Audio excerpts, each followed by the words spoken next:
The Boston Celtics expect their unplanned week-long hiatus because of coronavirus-related issues to end Friday, when they're scheduled to play host to the Orlando Magic. The Phoenix Suns, however, have a bit more time off coming. The Celtics will be without at least 3 players Friday, including all-star forward Jason Tatum, because of the league's health and safety protocols. But 4 others are apparently on the cusp of satisfying their league-mandated time away from the team and are listed as questionable for Friday. "I don't think Terry's an easy answer here," Celtics coach Brad Stevens said Thursday after the team's first time on the court together since a shoot-around for a game Sunday against Miami that ultimately was postponed. "This is a difficult time around the country. This pandemic is as rampant as it's ever been, and obviously we're feeling some of that despite the great precautions and great steps we're taking not to."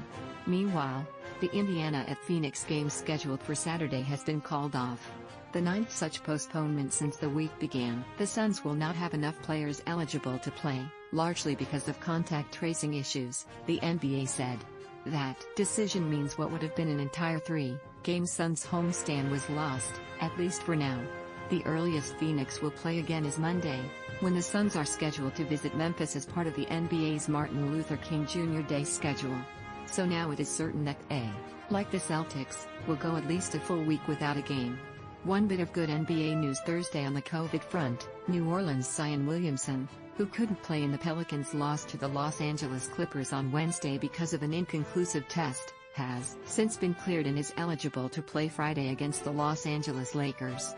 Boston had 3 games that would have been played between Sunday and Wednesday postponed because some players were positive and others were ruled out because contact tracing showed that they could have been exposed to the virus. League-wide, 10 games this season have now been postponed, and the NBA was reviewing if more games, including a Sunday game in Washington, would have to be pushed back. The Suns and Wizards were both scheduled to play Friday.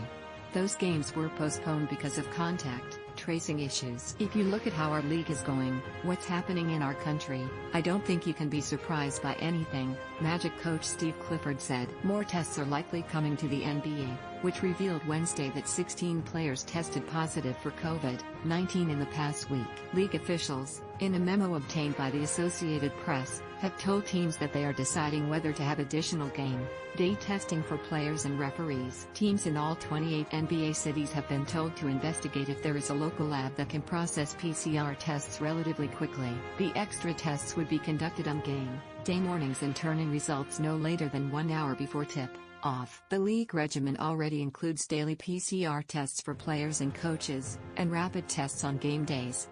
The NBA told teams it was possible that a decision could be made on the extra layer of testing by the weekend. ESPN first reported the contents of the league's memo.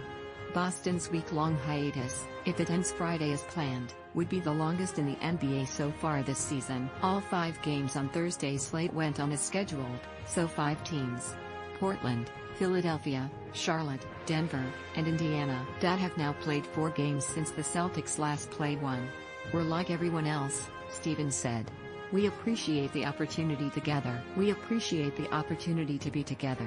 We appreciate the opportunity to play the game we love, and when it's taken away for a week or 4 months, that's hard. And the rest of the world's dealing with that in every which way, so for us to complain about it would be insensitive to everything else that's going on in the world." More APNBA, https://appnews.com NBA and https://twitter.com AP Sports.